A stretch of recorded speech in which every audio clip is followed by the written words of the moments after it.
I've been writing about coffee almost full-time since around 2016, and in 2018 I became a licensed Q grader, which is kind of like the coffee world's version of a sommelier. But actually I've been a coffee geek for a lot longer than that. Probably it started on a hobby level all the way back in 2008 when I began roasting at home. And back then there wasn't very much coffee knowledge available online. And actually many of the things we take for granted today wasn't even invented. So today I wanted to talk about all the things that I wish I'd known back then, things that could have saved me from a lot of grief or a lot of time and effort. So I'll just jump right into all these points in a rapid fire way, and then hopefully they can save you some time if you're just getting into coffee. So the first thing I want to talk about is the mindset. Think of specialty coffee as you would think of niche music, maybe like jazz or indie rock or classical music. If you're used to mainstream pop, even really annoying pop music, then jumping straight into these more advanced genres might shock your system a little bit, and it could take some time to get used to it. But just stick with it, because it will definitely be worth it. And now on to number two, and I need to say this right away, don't fall for the Kopi Luwak scam. It's not the most expensive or tastiest coffee in the world. It's actually not good at all. So just save your money and taste buds. And I'm not saying this because I'm some crazy animal activist. This is just an objective fact, and it's about taste and coffee quality. To be honest, I think what happens at dairy farms is probably just as bad. So in the title I mentioned that I've been a coffee geek for 16 years, because that coincides with when I started roasting coffee at home for fun. But actually the first few years of my learning curve was rather slow. The really big change in my coffee understanding came when I started cupping coffees with professionals, and that's really the cheat code if you want to understand coffee much deeper and much faster. Trying many different coffees at the same time, and ideally with someone more experienced who can help you to understand the difference, will really help you in your coffee journey. The next tip is about understanding coffee better. So many people think exotic locations and coffee countries are important, but whether a coffee is from Hawaii or Jamaica, it doesn't really mean anything. The coffee beans are just seeds inside a cherry, and they don't know anything about geography or land borders. No, what makes the real difference is the way the beans are grown, how they are processed after they are harvested, and what variety of bean it is. You know, like there are different apples, like let's say Fuji and Golden Delicious. Well, the same goes for coffee. So for example in Kenya, which is famous for their outstanding coffee, they grow a certain type of coffee and they also process it in a special way. In Brazil, they grow other types of coffee, and they tend to do something called pulp naturals, which is a very different way of processing the coffee after it's been harvested. So this idea about terroir that comes from wine is less important in coffee. That being said, if I had to pick one exception to that rule, it would be Ethiopian coffee. I can't recall having a boring Ethiopian coffee, and even the bad ones, the ones labeled grade 3 or 4, can still play a role in an espresso blend. Okay, let's switch gears a little bit and talk about brewing methods and equipment. If you have to choose one brewing method, then go with pour over, more specifically the Hario V60. It's affordable and offers the best return on investment for any coffee equipment. I started using the V60 in 2011, and even though so many new pour over competitors have entered the market, it's still one of my go-to brewers. That being said, if you can afford to spend a little bit more, then consider the Hario Switch.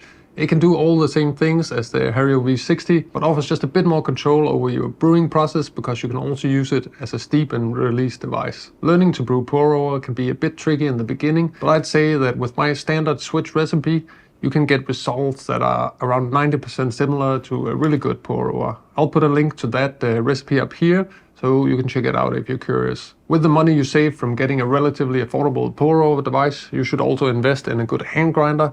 A V60 combined with a quality hand grinder in the $100 to $150 range will allow you to make better coffee than 98% of people out there. And now that we're talking about grinders, I probably have around 40 grinders in my apartment right now, and the law of diminishing returns really kicks in early here. If you spend between $150 and $250 on a hand grinder, then you really have to go up to the $700 to $1,000 range before you get anything that's significantly better. But I should say that this applies specifically to hand grinders. With the electric ones, you usually have to pay a bit more. So the next tip is about coffee preference.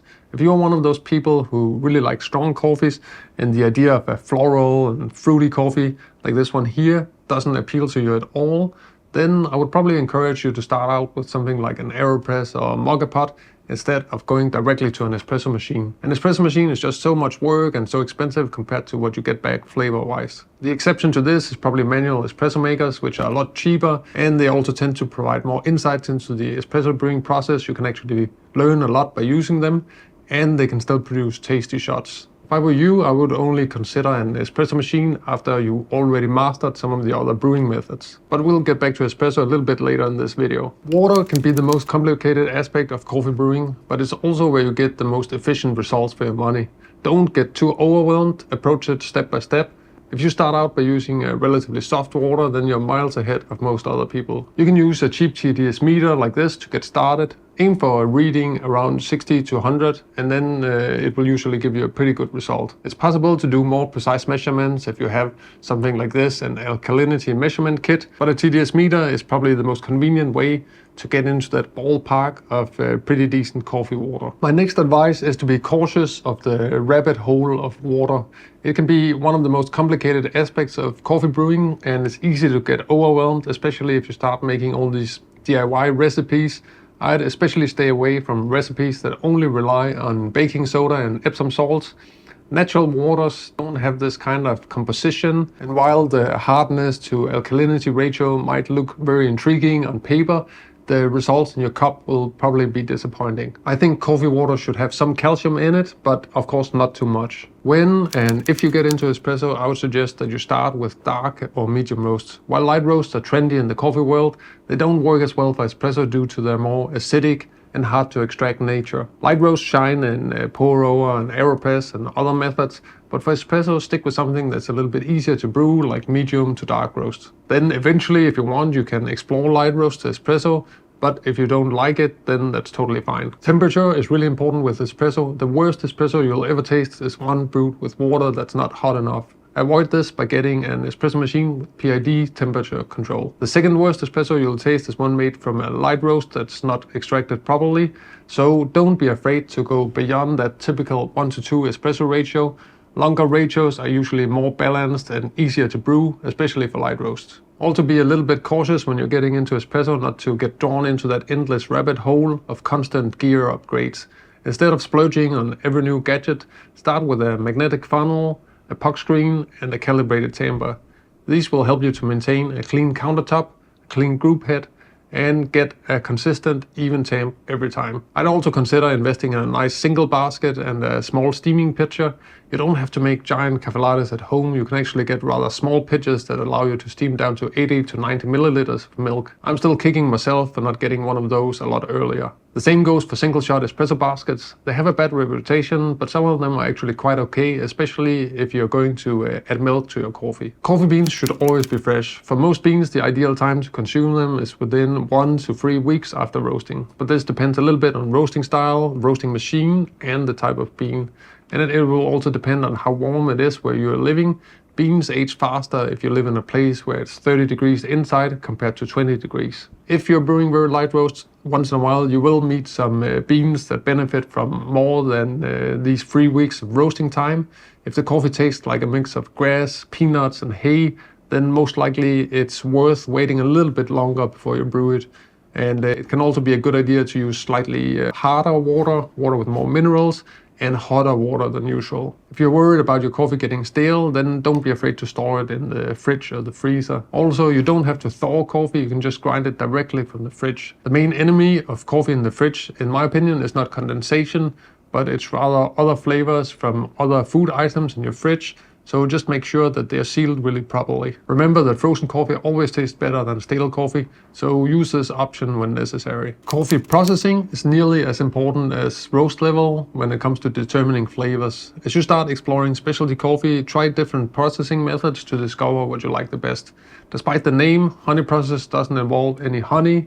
The term refers to the coffee seed that's been removed from the cherry skin, but still has some kind of sticky fruit mucilage on them during the drying process. Natural processed coffee is a little bit the same. It's not more natural than other types of coffee processing.